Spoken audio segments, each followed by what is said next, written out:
Labdien visiem! Ja mani dzirdiet, tad esat labi un paceļiet lūdzu rociņas. Browserī apakšā ir raise hands, un tātad ar to var pacelt rociņas. Jā, pēc īsa mirklīša sāksim mūsu prezentāciju.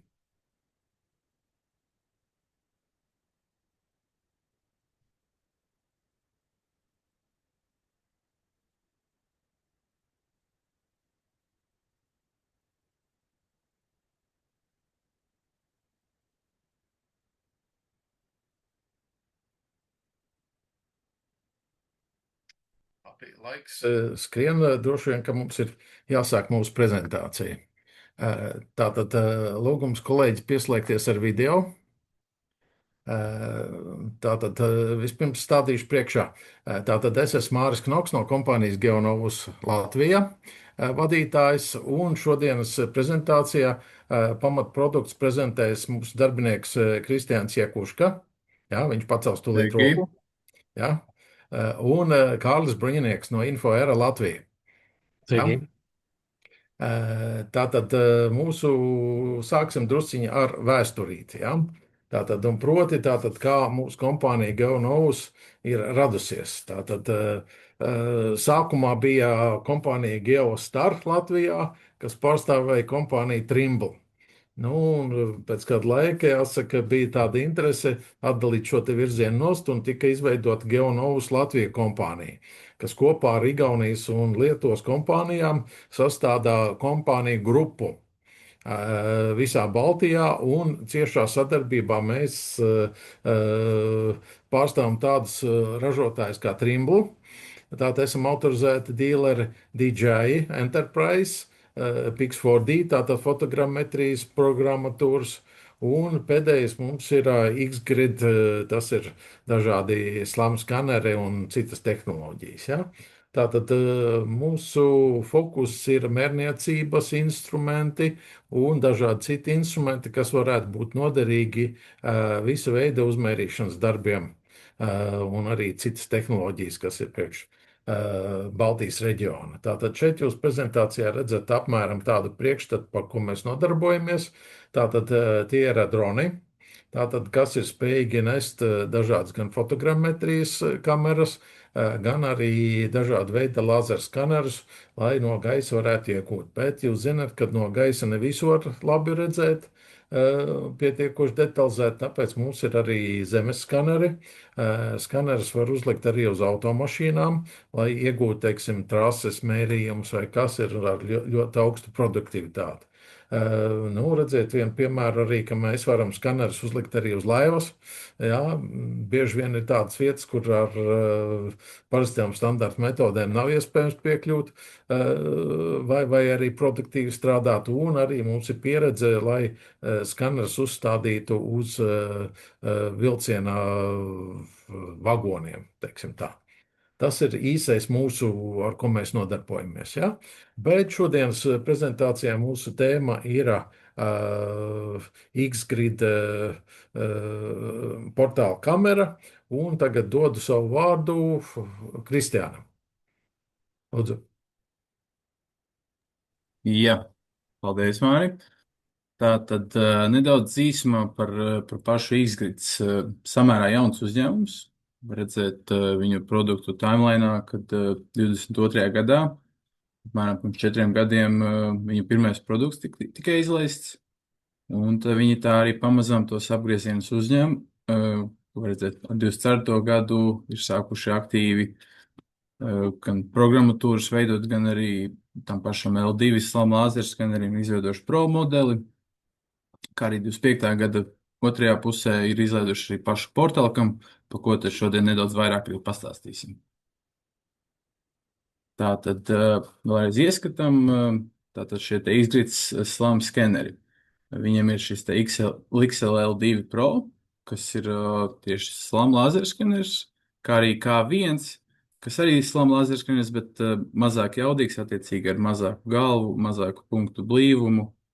Un tad ir šis te portālkams, kas ir tāds vidusceļš starp laserskeneru, starp fotogrammetriju, jo, kā redzams, viņam ir arī līdera laserskeners, gan arī kameras. Un tad arī viņam ir šī te būtība, kad Viņu var plaši izmantot, viegls un ērti lietojams. Nelielam ieskatam galvenais tirgus un izaicinājumi, kur tad viņi varētu izmantot un kur viņu ir ieteicams izmantot. Tātad viena no lietām būtu nekustamā īpašuma tūris, kā arī filmu un spēļu industrijā, interjeru dizainā, kā arī šiem te objektu mērījumiem un analīzēm, kā arī BIM modelēšanai un digitālu dviņu ieguvēju un veidošanai var izmantot mārketingam, vizuālai komunikācijai un daudz citas iespējas, kā saka, kur jūs spējat izmantot 3D modeļus un tad 3D vides, tad tur arī šo var izmantot. Nedaudz ieskatam tad par pašu portālkam un tā specifikāciju. Tātad, jā, kā jau minēju, viņam ir lidera lāzerskeners priekšā. Viņš gan nav tā lielā galva, bet mazāka, kura ir 900,000 punktu sekundē, apmēram. Un, jā, tad attālums būtu 60 metros. Kā arī viņam ir 4 kameras, 2 priekšpusē un 2 sānos. Priekšējās kameras ir vairāk tieši šī paša punktu mākoņa iekrāsošanai. Kā tad sānu kameras ieķer ļoti labi šo te telpu un vidi. Un jā, sānos ir tās saucamās fisheye kameras. Kā arī iekšā ir automatizēta apstrāde, ko pēc tam var tālāk apstrādāt dziļāk pašā programmatūrā, bet arī veicot šo pašu datu ieguvi, var jau redzēt preview modeļus, līdz ar to tas tiek automātiski veikts reāla laikā. Tātad nedaudz vairāk par šīm priekšrocībām. Jā, kā jau minēju, viņš ir ātra datu vākšana ar šo te pašu portālkam. Viņš ir ļoti viegls, var redzēt, ka ir vienā rokā turāms un apmēram kaut kāds ap kilogramu nedaudz virs. Kā arī ir ērta datu apstrāde, par ko nedaudz vairāk vēlāk pastāstīsim, un arī ir ļoti mazs un ērts transportēšanai, kas bieži vien citiem varbūt sagādā problēmas, ka par lielu, par smagu un tādā garā. Tātad nedaudz par pašu programmatūru, jeb datu ieguvi. Tātad var pieslēgt telefonu klāt, kam ir atsevišķa aplikācija, kas ir pa brīvu, šī LCC Scan aplikācija. Jā, viņi ir atbalsta gan iOS sistēmas, gan Android, kā arī var uz Windows nolādēt. Un te mēs attēlā redzam nedaudz pašu interfeisu šim te, kā es minēju, preview modelim, jā, kur var redzēt, var mainīt arī augstumu, viņu var pagrozīt pašu modelīti, var mainīt plaknes, no kurām mēs skatāmies, kā arī var nomainīt šo te, jo šobrīd preview modelī redz pašu punktu mākoni, nevis šo te Gaussian splat modeli. Var arī ieslēgt redzēt trajektoriju, kur mēs esam gājuši. Jā, un tad pēc šīm te krāsām var teikt, viņš novērtē, kur ir gana daudz datu ievākti un kur vajadzētu vēl pavākt datus. Jā, tad šis ir pats interfejs atverot programmu. Savienojamība ir ļoti vienkārša. Mēs paturam šo te podziņu uz paša portāla, kā viņš uzspiežam, paturam 2-3 sekundītes, viņš ieslēdzās. Šis te aplīts sāk mirgot zils, tātad viņš ir Bluetooth režīmā. Mēs nospiežam šo te vidējo pogu pašai programmatūrai, viņš automātiski atrod viens otru, savienojās, un tad jau arī lūk ir redzami mūsu varbūt iepriekš veiktie datu vākšanas, kur varam uzspiest, varbūt redzēt preview modeļus un tādā garā. Tātad, jā, nedaudz par to pašu preview turpinājumā. Te var redzēt, kā reālaikā izskatās, kad veic skenējumu, jeb datu ievākšanu. Jā, var redzēt šo te punktu mākoni, un tad arī pēc to datu intensitātes, jeb novērtējuma, cik tad daudz viņi ir un kur vajadzētu vēl vairāk un kur vajadzētu, kur jau ir gana ievākt šie te dati. Kā arī te gan šajā attēlā nav redzams, bet viņš labi novērtēja pašu datu ievākšanas kontroli. Attiecīgi viņš jums saka, ja jūs ejat pārāk ātri vai pārāk lēni, kā arī viņš dod brīdinājums, ja jūs iegāžat pašu ierīci pārāk slīpi uz leju vai uz augšu. Ieteicamais būtu apmēram kaut kādos 33,5 grādos, ne vairāk iegāzt uz augšu leju. Tas ir, ja mēs ņemam nulles plakni kā taisni no kameras. Un ieteicamais ātrums būtu apmēram 1 metrs sekundē, kas ir tāda lēna vidēja iešanas ātrums, ievācot datus. Bet ir brīžiem gadījies pašam, kad, kā saka, eju pārāk ātri, un tad arī viņš met ārā brīdinājumu, kad vajadzētu kustēties nedaudz lēnāk. Un tad jau nedaudz ieskatīsimies arī pašā apstrādes programmatūrā, kas arī ir viņiem pa brīvu. Ir gan arī brīvā, ir bezmaksas versija un ir arī maksas versija. Nedaudz vēlāk pastāstīšu par niansēm, ar ko tad atšķirās šīs te bezmaksas un maksas versija. Pārsvarā tas ir uz to, ka eksportēt bezmaksas versijā var pārsvarā viņu formātā, kas ir .lcc. Un, attiecīgi, tad maksas versijās var arī eksportēt plāja formātos un daudzos citos mums zināmos, bet pašu portālu, kam iegādājoties, nāk līdzi gadu maksas versija šai programmatūrai, un tad jau tālāk var redzēt. Kā arī šī te programmatūra LCC Studio, kas ir domāta portāla, kam atbalsta arī citu X-grid slāmu lāzeru skenerus, kā K1 un L2, šo pašu Gaussian platūru veidošanai, kā arī varam iesaistīt drona attēlus, arī no telefona varam likt attēlus, lai uzlabotu šo te modeļu kvalitāti, kā arī atbalsta tiešsaistes publicēšanu arī Eiropas serverī. Jā, tātad šis būtu pats sākums, ka mēs gribam apstrādāt mūsu projektu. Var redzēt, šīs ir tās opcijas, ir single modeli, kur mēs tad vienu skenējumu gribam apstrādāt, MapFusion, kur mēs gribētu varbūt salikt divus kopā. Ir arī šis te Aerial Ground MapFusion, kas būtu tātad, piemēram, portālkams plus drona attēls. Vai arī tad varam tikai drona attēlus. Jā, tad nedaudz ieskatām, varam iedot vārdu pašam projektam. Šeit mēs izvēlamies mūsu mapīti.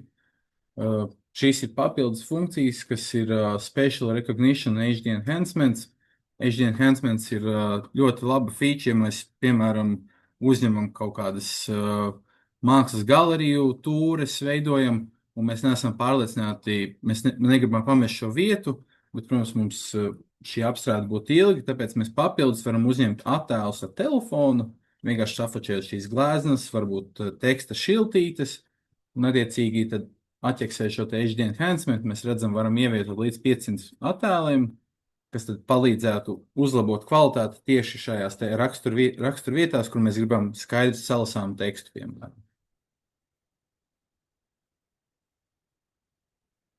Jā, tad ir arī funkcija, kad mēs ievietojam mūsu modeli, ir šeit preview opcija, kur tad mēs varam uzspiest uz Scene Preview, un līdzīgi kā jau telefona aplikācijā, var redzēt šo te punktu mākoni.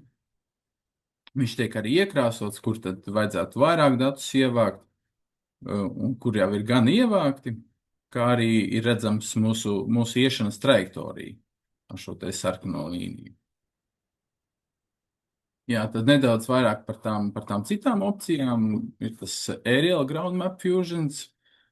Kā jau minēju, tad mēs ievietojam pašu portālkam datus, un kā redzams, varam līdz 10,000 attēliem no drona datus ievietot. Drona attēls, attiecīgi, ar portālkam mēs nostaigātu kaut kādu mūžas apakšu, un tad ar dronu mēs uzņemtu attēlus no augšas, un viņš visu spētu salikt kopā un rekonstruēt pilnīgu modeli gan no zemes, gan no augšas. Te būs neliels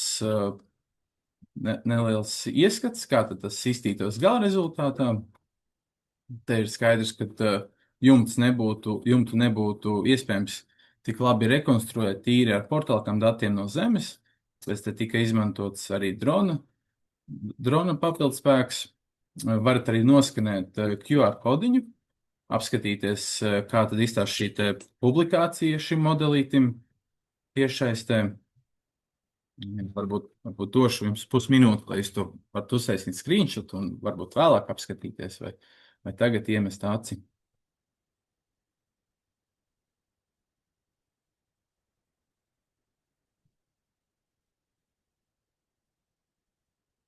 Jā, un tad tā pēdējā funkcija, ko jau minēju, bija, kad tīri drona datus varam izveidot šo te 3D Gaussian splat modelīti, kas jā, arī 10,000 bildītes. Var redzēt, ka līdz ar to arī mums tur baigi opcijas vairs nav tik daudz, kā kaut ko pamainīt pašā rekonstrukcijā, par cik ir tikai drona dati un pats portālkams nemaz netiek iesaistīts šajā gadījumā.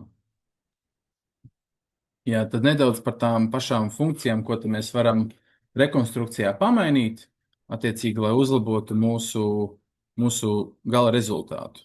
Bieži vien sanāk tā, ka tiek uzgriezts, apstrādāts, un varbūt mūsu rezultāts neapmierina, un tad nevienmēr ir iespēja aizbraukt atpakaļ vai uzņemt šo pašu scēnu.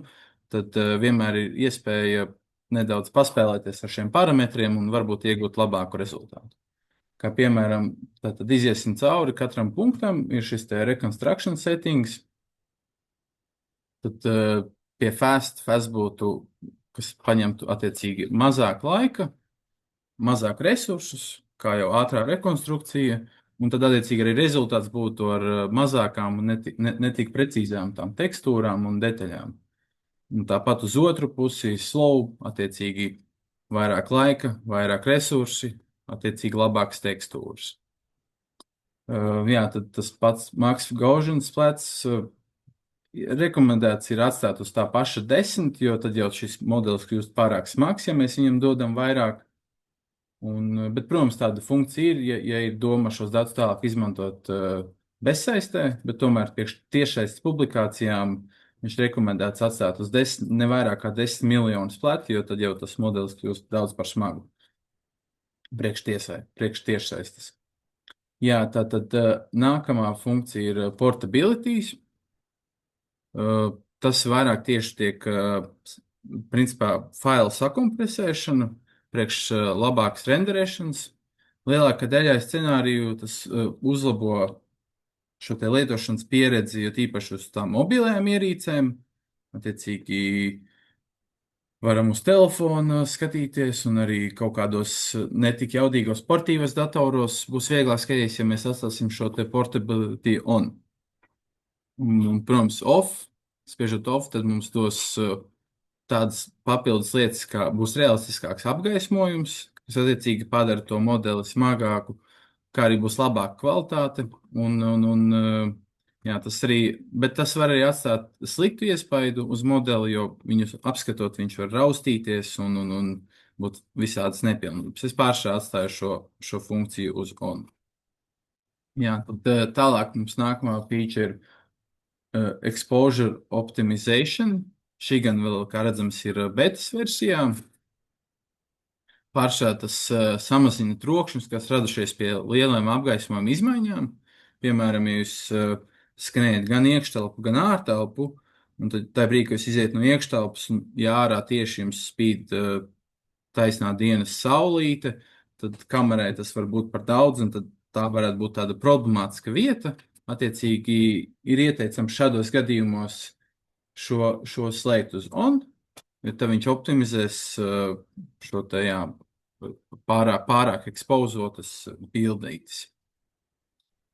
Tā low memory reconstructions būs nākamais.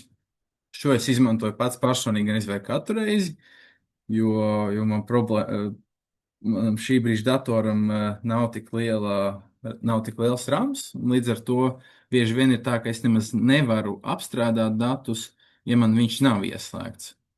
Jo, ja paņemot vienu slaidiņu uz atpakaļ, ieliekot šeit mūsu portālkam datus, viņš pasaka, cik ir estimated, cik tad vajadzēs ramu. Un, jā, bieži vien viņš pārsniedz manu limitu, un tad, attiecīgi, ieslēdzot šo te low memory reconstruction, viņš spēja izmantot mazāk tos tavus datoru resursus, bet, protams, tas apstrādājs spēja aizņemt uz pusi ilgāk. Jā, tad vēl mums ir šis te PPRs.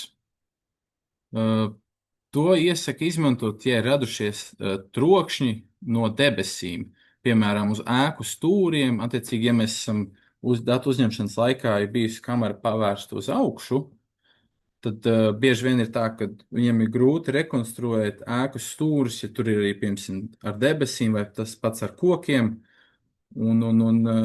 Protams, šo problēmu var samazināt arī laba datu ievākšana, attiecīgi no visām pusēm, no maksimāliem leņķiem. Bet tomēr, jā, ja mēs redzam kādas problēmas, tad šo var ieslēgt uz normālu, un tad viņš attiecīgi labāk apstrādātu šīs te problemātiskās vietas. RTK data pašā portālā, kam apstrādē šis nebūtu baigi aktuāli, bet ja tomēr mēs apstrādājam L2 Pro vai K1 datus, tad šo var atstāt uz auto. Es pašām viņu vienmēr atstāju uz auto, un tad nekas baigi nemainās. Un mums pēdējais, jā, šis te Spatial Slam modes. Tā esmu jau ielicis nelielu aprakstiņu, varbūt kāds jau ir izpētījis. Jā, principā es pašā atstāju uz auto, par cik tagad ir tāda funkcija.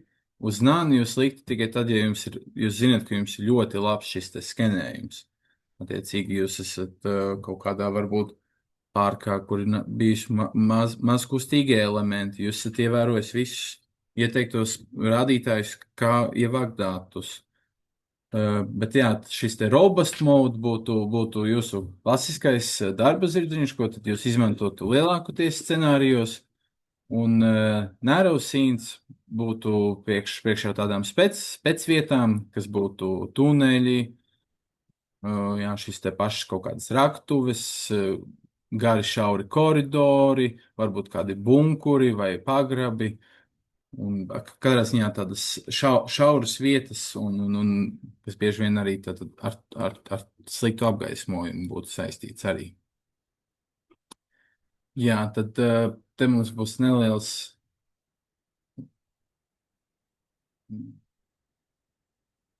video pašā datu jau editošanā, jeb šī te modeļa rediģēšanā, kad mums ir šī te rekonstrukcija beigusies, tad varam nedaudz ieskatīties, kas tad ir mums tur pieejams. Kā piemēram šeit, jā, tad mums ir, mēs atveram šo te mūsu rekonstrukciju, un ir tāda funkcija kā notes. Varam nolikt notes, viņu var izmantot gan kā transition, lai aiziet uz citu modeli, vai kā vienkārši notu. Redzējām, arī bija daudz ikonas, kā arī šeit var ievietot linku un attēlu. Te gan šajā paraugu video ielikām tikai tekstiņu. Protams, var veikt mērījumus, gan laukuma, gan no punkta līdz punktam.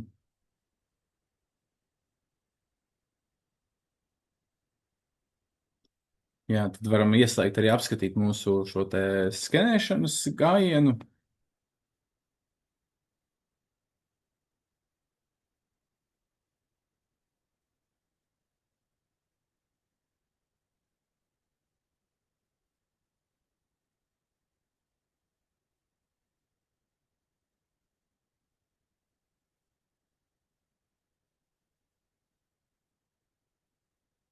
Jā, un tad nedaudz vairāk paturpināšu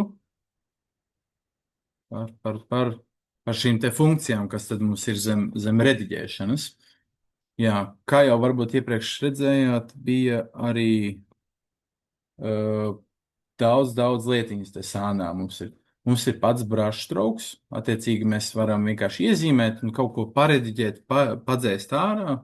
Ja mēs dažreiz varbūt zinām, ir kāda informācija, ko mums nevajadzētu uzrādīt, tad to pašu rediģēšanu var veikt arī ar poligonu. Vienkārši, piemēram, mēs zinām, mums te nevajadzētu šo te plakātu, mēs viņu pieietu klāt viņam, iezīmētu, delītu un viņš viņu izdzēstu ārā.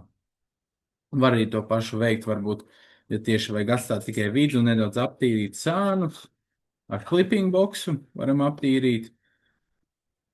Jā, kā redzams, šobrīd attēlā ir attēlot šī te funkcija, kas ir attēlu uzņemšana. Var redzēt dažādos formātos varam veikt. Kā arī zin, viņa ir fly-through opcija, par to nedaudz vairāk vēlāk.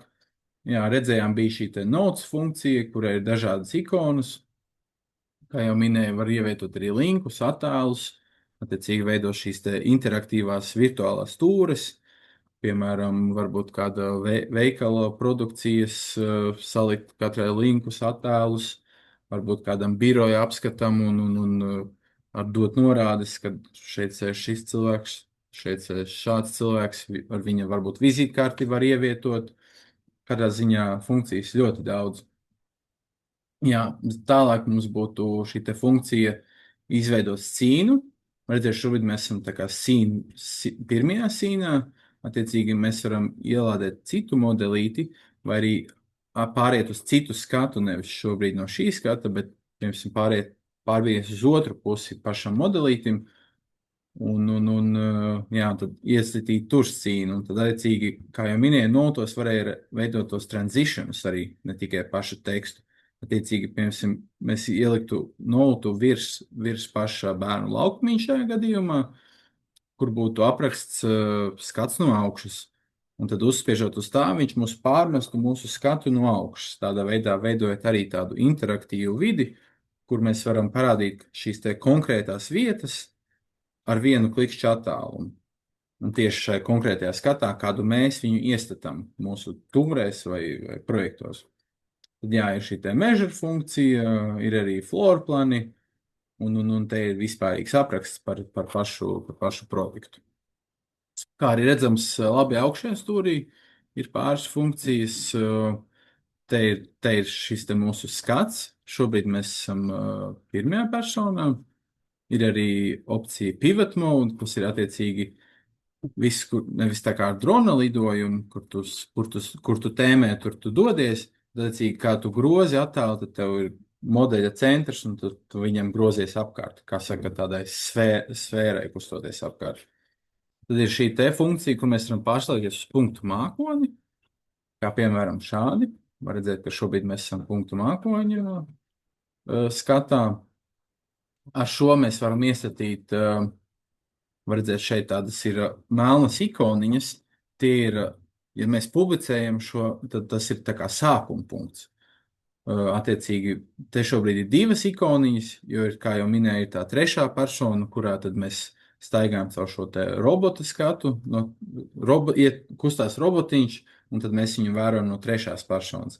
Vai arī šīs te pirmās personas skats, un tad šobrīd šeit ir iestatīti sākuma punkti abiem diviem, bet ar šīs pogas palīdzību varam mainīt to. Piemēram, varbūt mēs vēlamies, lai, ja mēs ejam robotu skatā, ja trešā personas skatā, mēs varam sākt no šejienes, bet ja mums ir ar pirmās personas skatu, mēs sākam varbūt no augšas, lai ir jau viss pārskatāmāks un vieglāk saprotams.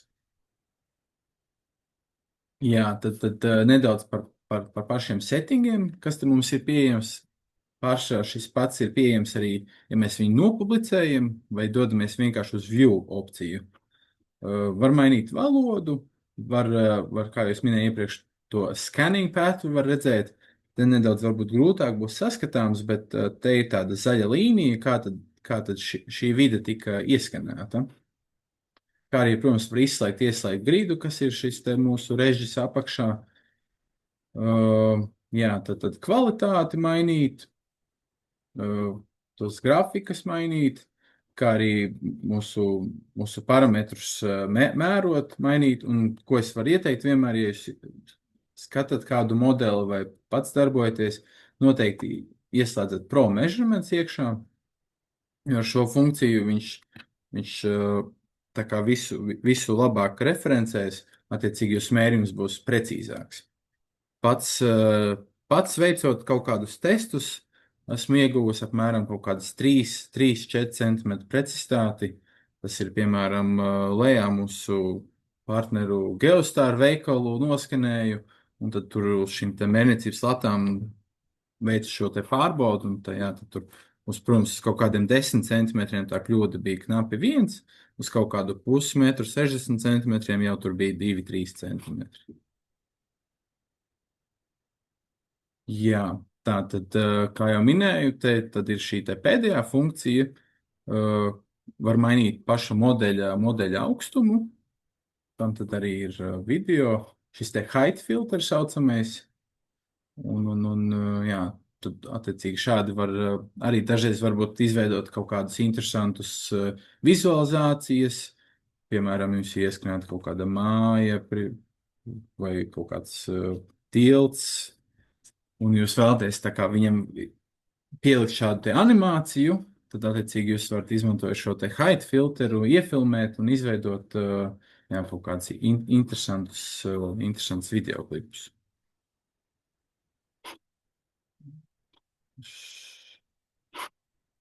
Jā, tātad, kā jau minēju, nedaudz vairāk pastāstīšu par šo te flight-through opciju. Jā, kā teikts, video tūrs tiek veidots tieši no skenēšanas datiem. Tātad mēs esam tajā pašā interfejsā. Un te ir nedaudz par pašiem parametriem, ko mēs varam sasniegt, renderējot šos te fly-through video klipus. Tad mēs, protams, viņam varam iedot savu nosaukumu. Rezolūcija var līdz pat 4K aiziet.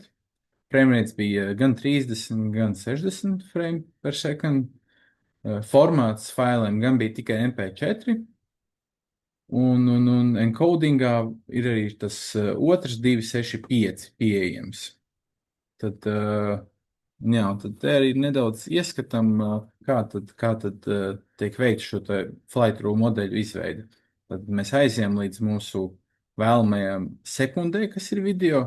Mēs izvēlamies skatu, kādā mēs viņu gribam. Spiežot šo te sarkanu, viņš saglabā to pēdējo vietu, kur mēs gribam, lai viņu redz. Laicīgi tad mēs sadalām pa laikiem, pa kadriem, un viņš pats savelk no kadra līdz kadram, zinot, cik laiku tu viņam atstāji. Viņš pats izveido šo te fly-through video klipu. Jā, vēlreiz atkārtošu, tad izvēlamies, no kurienes mēs sākam laika skalā, ievietojam punktu, kad mēs esam nonākuši pareizajā vietā, iet uz sākumu, mēs palaižam viņu, un tad jau var redzēt, kā viņš savelk mūsu visus punktus kopā pēc tās laika skalas, ko mēs viņam dodam.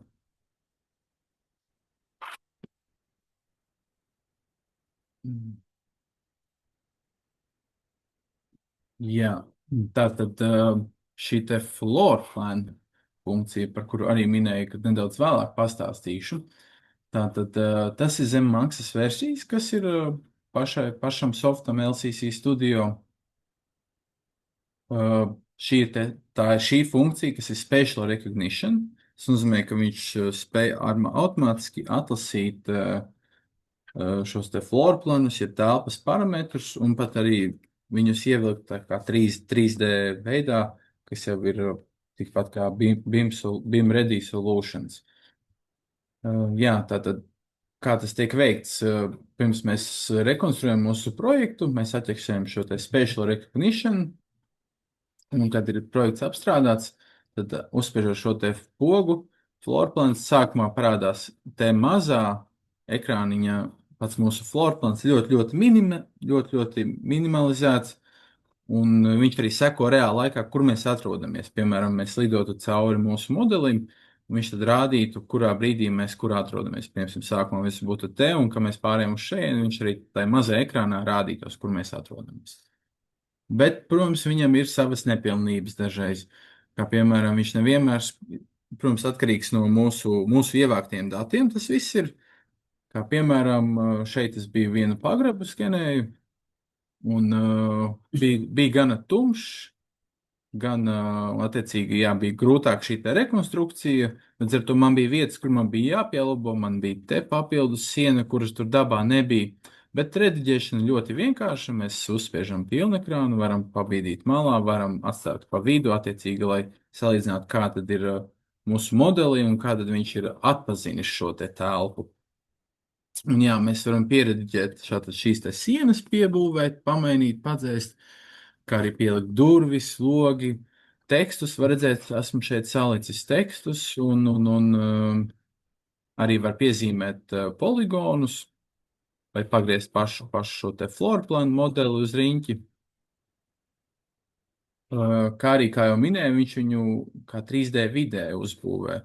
Tiecīgi, jā, šeit mēs uzspiežot uz 3D, viņš pārmaina uz šādu skatu, un tad jau redzams, kā viņš dabā. Un redzēt, šobrīd nav salukots, bet principā varam aizbīdīt šo te pa vidu, nolokot, un līdz ar to viņš mums sekot reāli laikā, tur, kur mēs dodamies modelī, tad tur viņš rādītu, kā izskatās pašā šeit 3D floorplanā. Un te jau ir spiežot šo te otru pogu, kas ir kad viņš saliek viņus abus kopā, mēs varam redzēt šo te kopējo skatu, kā tad ir, ka viņš uzsēdina mūsu floor planu uz pašas 3D rekonstrukcijas.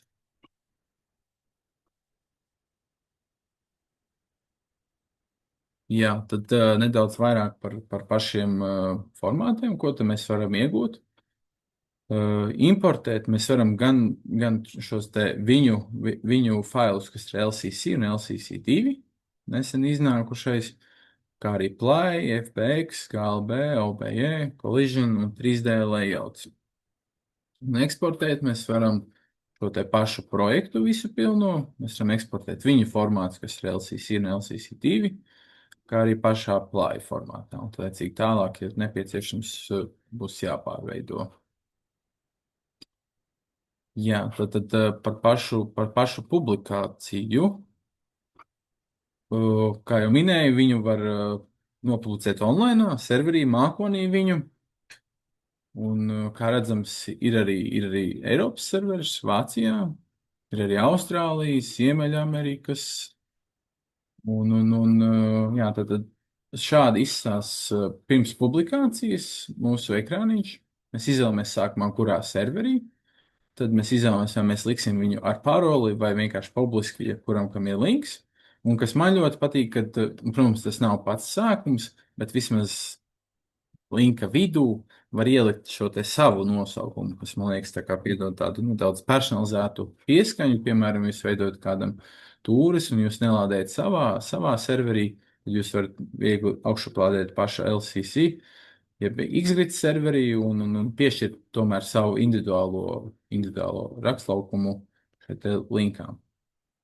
Kā viņam ir arī third-party platformas publikācijas, kas šobrīd ir tikai Nucleusā, bet noteikti ar laiku būs vēl. Un kā jau minēju, var arī pašu projektu leju pielādēt un tad manuāli publicēt kādos citās platformās. Nedaudz vairāk par to importu, ko minēju. Jā, ir arī iespēja augšupilēt šos te 3D modeļus. Piemēram, šeit ir redzams, ka it kā šis galīgi neiedarās, var redzēt, ka izceļās kā neiedarās, jo viņš nav vēl renderots un iekrāsots pareizos toņos. Bet tomēr tīri pašu principu parādīšanai, kad jā, var importēt gan FBX, gan GLB, gan OBE 3D modelīšus, attiecīgi tādā veidā papildinot šo te mūsu uzņemto skanu, ja mēs vēlamies turpināt strādāt pašā LCC Studio. Nevis otrādi, kad mēs LCC Studio izņemam mūsu projektu un tad strādājam citā softā tālāk. Jā, viņam ir arī plugins priekš Revitu ar šo te 3D floor planu, 3D floor planiem un to telpas atpazīšanu. Kā redzams, šeit ir nedaudz tāds ieskats, kā tas izskatās. Tad tu paver paralēli pašu LCC Studio un tad Revitu, un viņi sasinhronizējas kopā, un tad, attiecīgi, tu vari reāli laikā vienā zīmēt, un otrā tu redzi, kā tad tas mainās tavā modelītī un uzņemtajos datos. Jā, un tad te ir varbūt neliels ieskatiņš no augšas, kā tad izstāsta šis te floor plans 3D ar vēl nelīdz galam sazīmētiem, piemēram, no punktu mākoņiem. Tad redzēt, ir gultas, ir galdi, krēsli, kas vēl nav ielikti šai Revit vidē, bet ir redzami paralēli no šī LCC Studio programmatūras. Jā, un vēl lieta, kas gan vēl šobrīd ir betas versijā, vēl arī par pašiem blokiem un izmaksām baigi nevarēšu pateikt, jo to viņi vēl paši šobrīd domā, bet ik pa laikam uzpeld, ka var pa brīvu un ir pieejams šī te mākoņu rekonstrukcija. Attiecīgi, lai van jums tas nav datoram gana daudz darba spēka, vai varbūt esat kaut kādā saspringtā laikā un jums šo vajag veikt ātrāk, bet jūs zināt, ka jūsu dators varbūt nespējas tik ātri šo rekonstruēt, vai varbūt neusticaties savu parametru izvēlei, un jūs zināt, ka jums ir paši dati labi ievākti, bet jums kaut kas tur nesnāk ar šiem te settingiem, tad ir opcija arī palaist viņu mākonī apstrādāties. Jā, tad šādi izstāsta pats sākums šim te LCC Cloud. Spiežot create, mēs ļoti līdzīgi kā pašā programmatūrā, tikai bez tiem settingiem, mēs vienkārši ievelkam mūsu ievāktos datus. Tur ir 2, 3 pamata parametri, ko mēs viņos pamainām, un tad mēs viņu palaidām apstrādāties. Tā arī te ir neliels ieskats, kā piemērs. Jā, te bija viens no maniem testa skaniem Geostar veikalā. Var redzēt, mans vidējais iešanas ātrums bija 0,25 m/sekundē. Skanēja 15 minūtes, un viņš viņu apstrādāja 2,5 stundās, kas ir samērā ātri, jo, piemēram, manā gadījumā mans dators būtu viņu apstrādājis 24, ja ne pat nedaudz vairāk stundās. Kas attiecīgi šis te cloud pakalpojums ir diezgan parocīgs šādos gadījumos. Jā, un tad jau par pašu portālkam cenu. Viņam ir pa lielam 2 paketes. Ir šī tā saucamā basic pakete, kurā tad nāk portālkams, viena baterija, kā arī uz gadu šī tā premium versija tam LCC Studio. Un ir arī premium pakete, kas attiecīgi būtu ar vēl labāku šo te programmas paketi un arī vēl papildus bateriju nāktu līdzi. Jā. Un kā arī ir pāris aksesuāri pieejami, ir štoks, saucamais kāds, pagarinājuma kāds, ko varbūt ir kaut kādas skulptūras, kuras jūs ar roku nevarētu aizsniegt, bet drons arī gluži nav līdz galam vajadzīgs. Tad ir iespēja izmantot šos te pagarinājumu kātus, kā arī var papildus baterijas atsevišķi iegādāties un arī pagarināt šīs te garantijas laikus. Tas tā kā būtu viss no manis, un tālāk došu vārdu Kārlim.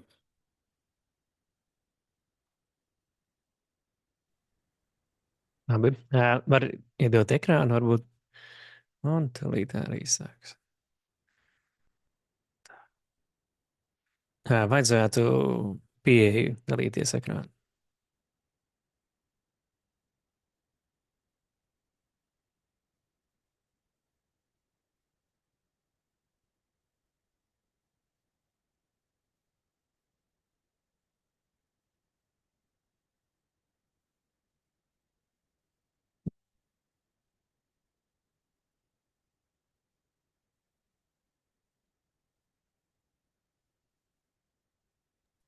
Kamēr kolēģi tehniskos risinājumus meklē pareizākos, tikmēr visiem dalībniekiem pateikšu sekojoši. Tātad, ja jums ir kaut kādi jautājumi vai kas, lūdzu, varat uzdot tos čatā, vai arī pēc šīs te prezentācijas lūdzu atsūtiet e-pastiņu. Ja? Mēs mēģināsim atbildēt pēc iespējas ātrāk un kompetentāk. Ja? Tā, kolēģi meklē iespējas. Vēl nevaru dalīties. Jā. Kristiāna, man liekas, ka tur ir share kaut kāds ir opcija jāieslēdz. Jā, sekundīti, tūlīt atrisināsim.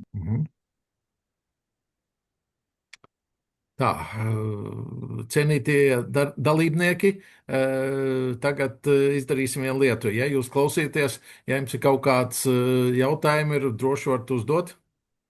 Jā, čatā.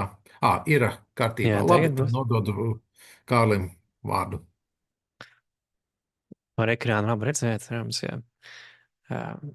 Arī sveiciens visiem. 3 vārdos par sevi sauktu humānists, skolotājs, ilustrators, palīdzu dizaineriem, arhitektiem, iedvesmot, vizualizēt lieliskas idejas. Un, man uzaicināja tieši patestēt veselu nedēļu portālkām, jo, sanāk gan savos hobiju projektos, gan arī ikdienas darbā, ļoti daudz interesantu pielietojumu risinājumus atrast tieši portālkamam. Kā viens, piemēram, pašam ikdienā sanāk ļoti daudz vizualizācijas radīt, un daudzkārt tos nepieciešams parādīt realistiskā vidē.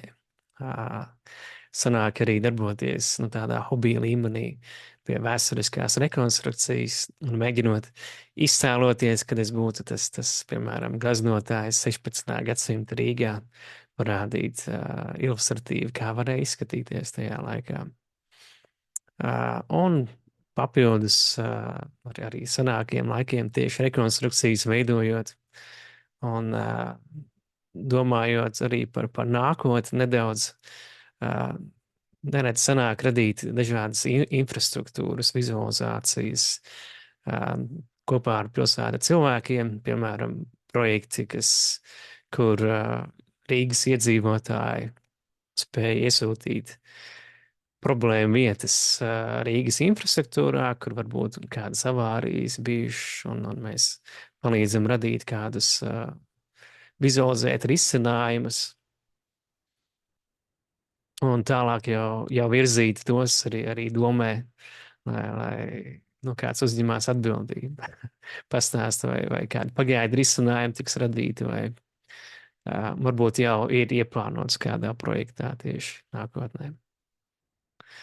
Bet ikdienas darbs būtu tieši InfoEra Latvijā dizaina vizualizācijas produktus gan pārdot, gan apmācīt, un darbojoties gan pie arī tādas individuālas un grupu apmācības. Man ir tāda saistība ar mērniecīgas rīkiem, jāsaka, varbūt nav pārāk milzīgi. Es sanācu ar drona palīdzību lidināties, gan tādas fotogrametriskos uzmērījumus veikt, ar manuāliem nivelieriem darboties, bet tāpēc varbūt nedaudz biju uztraucies, kā būs ar to portālkamu, vai izdosies tikt galā, bet, patiesībā bija stipri vienkāršāk, kā bija cerējis, stundu pamācību YouTube un pāris ieteikumu no Kristera, un varēja jau uzreiz darboties ar iekārtu. Un pirmais, ko pamēģinājām uzreiz, ir mūsu office ēkā Bieķenceles ielā, radīt to uzmērījumu salīdzinoši sarežģītā vietā, kur ir ļoti daudz stikla sienas, ko ar tādām parastām fotogrametrijas tehnikām varbūt tik vienkārši nav iespējams paveikt. Tās ir kādas 10 minūtes, kuru laikā nācās tikai izstaigāt turpu šurpu telpas, un pēc tam, kā tādā virtuālā tūrē, varēja arī izstaigāt ar to Androidu. Kas interesanti, tiek radīts tieši tas kolīzija modelis, kas nozīmē, ka staigājot cauri vidējai pakāpieni, ja ir pandusi, pa tiem var mierīgi uzkāpt augšā, arī, ja teiksim, ja ir krēsli, galdi, tad viņiem neizies tā vienkārši cauri. Un salīdzinoši vienkārši tā navigācija ir. Un uzreiz arī otrs projektiņš, ko pamēģinājām pie Andreja Pumpura 11. pamatskolas, kur diezgan bieži problēmas tieši ar autobraucējiem, kas parkojās, kur nevajadzētu, tur arī pamēģinājām uzmērījumu radīt. Un caur aplikāciju uztaisīja arī to virtuālo tūri, kurā ļoti viegli pēc tam pārskatīt to teritoriju, veikt mērījumus tajā, vai pēc tam, ja vajadzētu arī kādus risinājumus ieviest. Un šeit vēl papildus modelīti sanākts izmantot arī, lai radītu 3D modelīti, kur 3D drukas tehnikā izdrukājām ārā kā tādu suvenīru pašiem skolas darbiniekiem. Un otrs, kur pamēģināja ieskanēt arī ikdienā sanāk pasniegt arī ekonomikas kultūras augstskolā, kas ir skaista Bauhausa ēka. Un skaista ēka, interesants interjers arī, bet plānojam tieši arī labi iekārtot pagalmu, kur pagaidām ir viens asfalts bruģis, 2 koki. Un tieši maija beigās plānojam tādu kā dizaina hackathonu, kur jau studenti spēs izmantot tos uzmērītos datus, lai vizualizētu kāds interesants risinājums.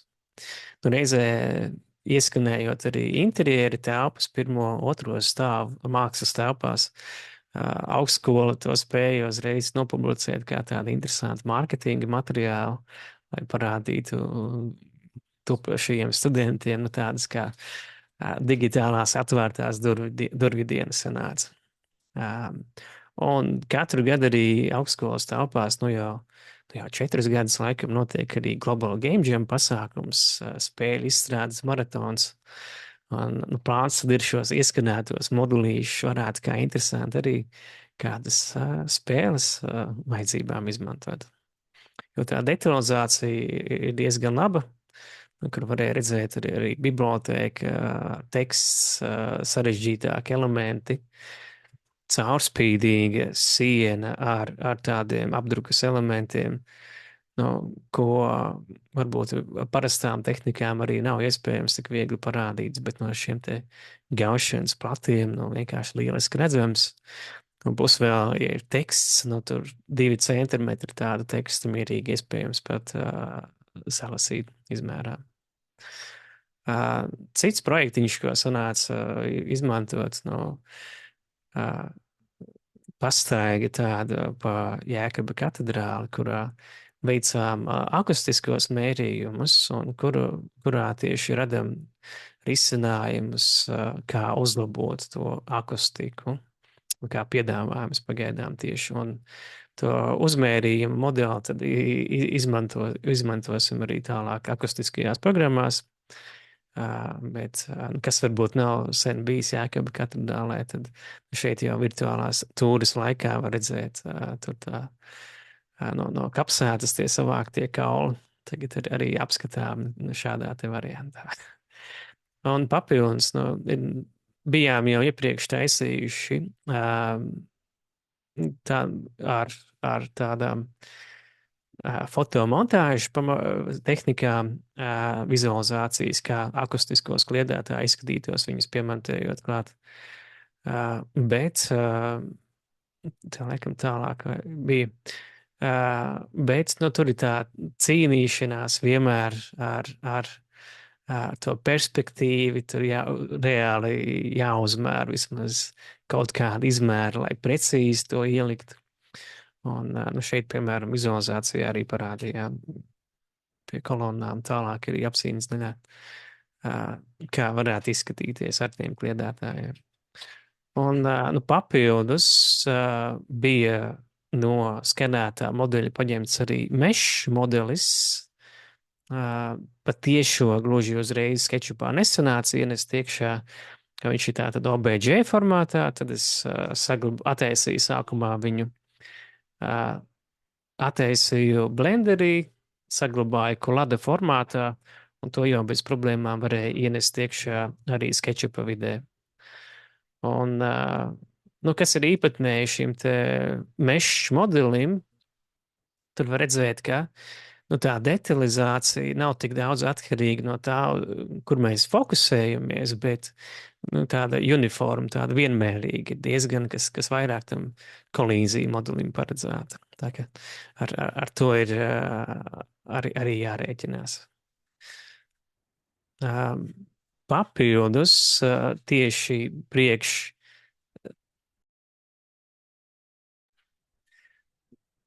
papildus arī priekš tiem infrastruktūras uzlabošanas projektiem ieskanējām pāris vietas, kas ir pašam netālu no mājām, Ogres un Atgales ielas krustojums tāds, teiksim tā vide, staigājot caur modulīti, ir tik realistiski, ka pašam gribās paskatīties pa labi, pa kreisi, pirms tu ej pāri tai ielai. Pat tādā 3D modelītī kostoties, jā.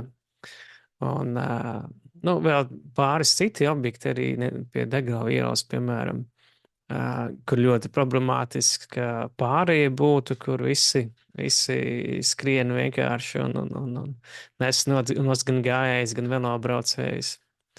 Un arī traģiskāks objekts pie Imānas dzelzceļa pārbrauktos, kur rudī bija tā avārija. Tā tad lieliski iespējams to situāciju uzmērīt tieši, un pēc tam jau SketchUp vidējs uztaisīja kaut kādu risinājumu vienam no modelīšiem. Nu, tā vienkāršā variantā parādot, piemēram, nepieciešama barjera, kā citās valstīs arī gājējiem, nevis tikai autobraucējiem, lai īpaši ar skuterīšiem, mopēdiem nevarētu pārbraukt pāri tā fiziski. Nu, tādas vizualizācija vismaz paņem 11 minūtes, nu, ja ar video palīdzību būtu jātaisa ar kompozīcijām, tas būtu daudz laikietilpīgāk. Papildus, kuri sanācis lieliski izmantot skanētos datus dažādus, tas ir bijis konkursiņam.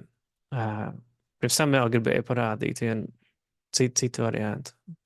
Tā, par Jēkaba katedrāli. Kā Kristais parādīja, ir iespējams ļoti ērti dalīties ar tām tūrēm, un šeit tieši arī mākonī saglabāju, aizsūtījām tālāk jau tieši inženieriem, arhitektiem, kas spēj paši izstaigāt kaut vai telefonā, vai nu tādā interaktīvā režīmā, vai paņemot to cilvēciņu avataru. Es tad arī pēc tam varētu, tādā iedot cilvēkam, kas varbūt nekad nav strādājis ar 3D modelēšanas programmām, arī spēja tikt galā, lai paskatītos to virtuālo tūriem. Un otrs tāds skanētais un šērotais projektiņš ir aizbraucām ar arhitektiem no depo projekts uz objektu, kur arhitekti gatavojās jau publiskajai apspriešanai, tiek saskaņots reālās dzīves objekti ar to, kas parādās topogrāfijā. Un mēs tādā lielākā teritorijā 20 minūtēs izstaigāju, ieskanējām tā, ka var katru koku redzēt, piefiksēt, un tad ērtāk arī salīdzināt ar to, kas bija tajā topogrāfijā parādīts. Un par rezultātu bija priecīgi gan paši arhitekti, gan arī attīstītāji, jo spēja redzēt, kaut kas tur notiek, vai ne, projekts iet uz priekšu, un viņi paši varēja arī ērti izstaigāt to modelīti, paskatīties, kā tur izskatīsies. Un, teorētiski arī tad 3D modelīti šeit varētu ievietot iekšā tās dzīvojamās ēkas, paskatīties, kā uz šī te fona izskatītos projekts. Un ko fokusējamies arī aiz teritorijas, lai parādītos tās ēkas tieši fasādes, lai, ja taisa to vizualizācijas projektu, tad tas neiztrūktu.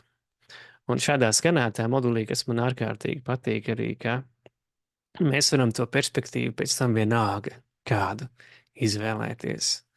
Es varu pacelties 3 vai 10 metru augstumā, un es te novietotu pēc tam to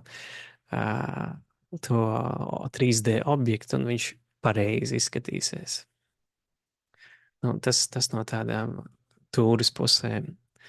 Bet tas, ko iesāk par konkursiņu, veidojam patreiz SketchUp konkursu studentiem, kur reālā vidē vajadzētu vizualizēt, kā izskatītos vai uz vecajiem dzelzceļa tilta pāļiem vai uz nepabeigtā Rail Baltica tilta daļas, kas tiek, iekonservēta uz 10, varbūt vairāk gadiem. Varbūt tur kaut ko interesantu var virsū uztaisīt. Un šeit es dodos uz SketchUpu, un kā tie dati parādās jau 3D modelēšanas softos, kurus izmantoju. Viens, es pats modelēju to pandusu, iesākumu izdevās radīt tīri tā augšskatā, paskatoties no ortofoto, bet, lai to kāpumu, lai tos valstis uztaisītu, šeit es vienkārši paņēmu to mešu modeli, ko patiešām varēja eksportēt no LCC aplikācijas.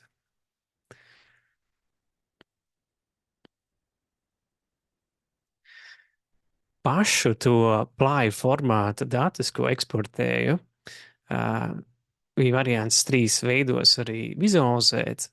Viens, kas pieejams jau ar SketchUp Pro Scan abonementu, arī tas ir Rīgas Streamless Scan Essentials, kas ļauj patiešo ienest iekšā 3D punktu mākoni. Viņš gan neienāk tur skaists un krāsains, bet es varu redzēt tos objektu apjomus, es varu redzēt, kur man pietrūks varbūt apgaismas staba vai citi elementi. Un ir kādi elementi, kas nav uzmodelēti, vismaz mākonī var redzēt. Viņš nav pārāk blīvs, paņemot, piemēram, Geo Rīga piedāvāto līderu to skanētos materiālus. No tā es tieši veidoju arī reliefu un visu pārējo, bet ir iespējams arī patiešo no X-grid skanētā modelīša ienest iekšā. Otrs variants, kas pagaidām būtu testa režīmā, bet pats SketchUps ir radījis jau spraudni, kas saucās Gaussian splatting, kas ļautu vai no fotogrāfijām vai video radīt to Gaussian splats modulīti, vai ienest iekšā jau citās programmās radīto. Un šeit, piemēram, es ieslēdzu viņu maksimālā kvalitātē, un es ideāli varu redzēt katru kājas nospiedumu tur pie tilta. Es varu redzēt, kā tas izskatās kopā ar to SketchUp modelīti. Es varbūt neesmu perfekti viņas savietojis tikai. Bet es nostājāju tā precīzāk ar kādu 4-metrīgo, tur būtībā katru zariņu iespējams redzēt tajā modelī, un šādi interesanti savietot kopā jau ar SketchUp modeli. Es nostaigāju tur apkārt līdz šejienei, un vismaz izdevies šādi te savietot. Augšā es neko neredzēju, es neredzu, tur būtu noderējis drona bildītes varētu pievienot papildus, bet tas viens no uzdevumiem studentiem būs šeit tieši pievienot. Noteikti jāaiziet tagad arī pavasarī vēlreiz noskanēt, ka nav varbūt tādas sniega kupanes, kur man bija jānobradā. Bet šādam te variantam ir viena problēma, ka pagaidām vēl nav visiem pieejams, un otrs ir tas, ka, ja es saglabāju attēlu no SketchUpa, vai es taisītu kaut kādu video eksportētu, viņu nav iespējams redzēt. Tad arī, piemēram, tā dzelzceļa pārbrauktos gadījumā es izmantoju tīri ekrāna ierakstīšanas funkcijas, lai varētu to piefiksēt. Risinājums ir izmantot V-Ray for SketchUp, kurā jau kādu laiku, izmantojot objektu importēšanas funkcijas, ir iespējams izvēlēties arī plāja formāta Gaussian splats modelīti.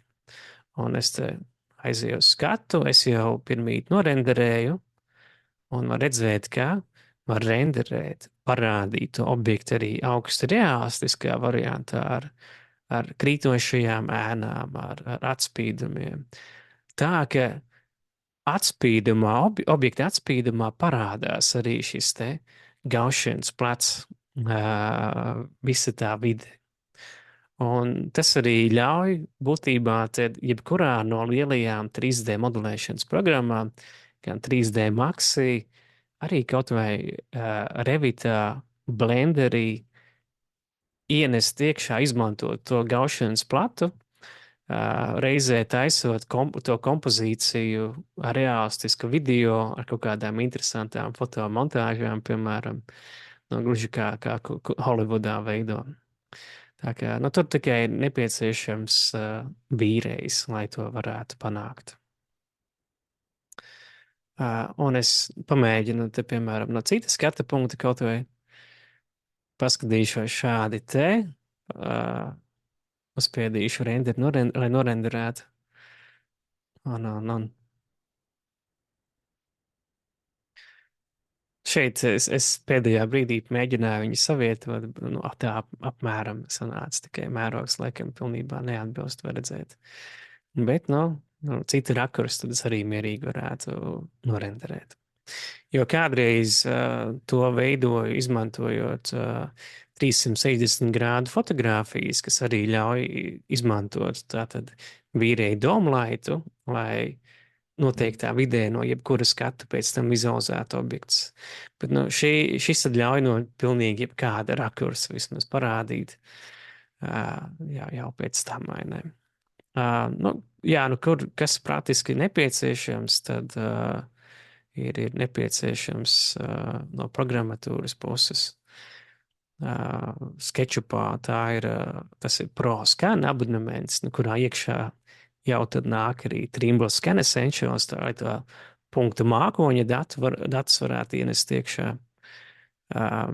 Studio versijā ir vīrējs, tad arī to nedaudz jāpagaida, kad tiks palaists arī tas gaušanas plats spraudnes, iespējams, visdrīzāk viņš arī nāks kopā tajā ProScan abonementā. Nedaudz tad jāpagaida. Tas tā par tādām praktiskām iespējām, kā tos datus pēc tam pielietot. Ja kādi jautājumi, droši var prasīt. Lūdzu, jautājums. Jā, es domāju, ka Kristiāns var noregulēt, kad dalībnieki arī var uzdot jautājumus dzīvē. Sliktākā gadījumā sūtiet lūdzu čatā. Ir mums tā Q&A opcija, kas šobrīd ir atvērta un var droši varam uzdot jautājumus tur.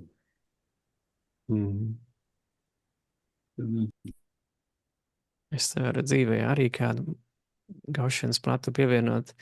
Kas ar to spraudni būs pieejams, kas ir savādāk, ko nevar tik viegli ar tieši aplikācijā. Sketchupā ir iespējams rediģēt to gaušanas platu, sadalīt sīkākās daļās, pārvietot, savietot vairākus kopā. Te pamēģinu ienest iekšā, piemēram.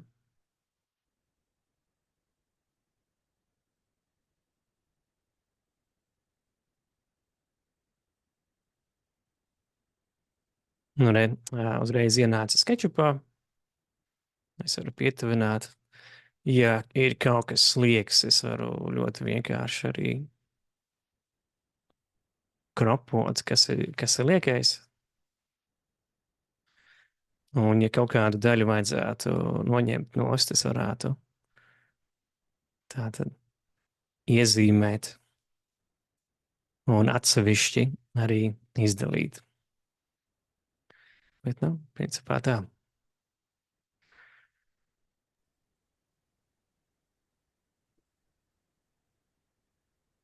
Tā, es redzu, ka jautājums ir.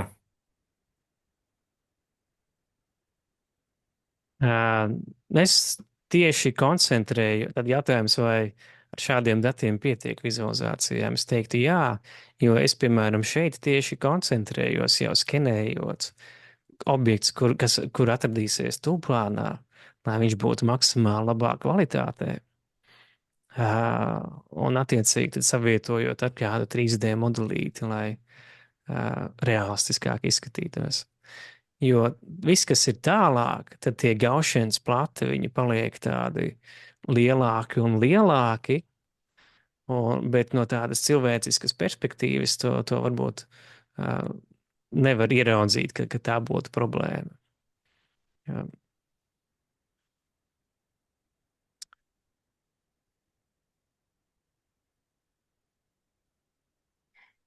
Tātad vēl jautājums ir par savstarpējo precizitāti.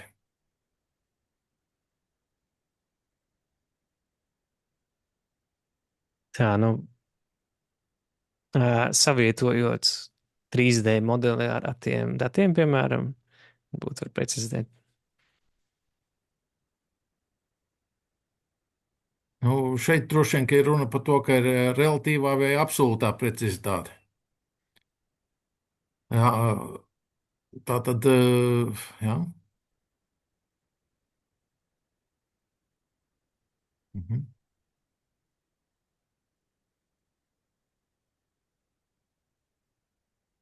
Nu, šeit es diezgan tā manuāli savietoju. Tad kolēģis no Lietuvas esot atklājis tehniku, kā varētu, balstoties uz punktu, to mākoni ienesot pilnīgi precīzi uzlikt, bet es pagaidām tā ļoti manuāli savietoju, tad diez vai būs precīzi tas, ko es ar vīrēju, piemēram, ienest iekšā.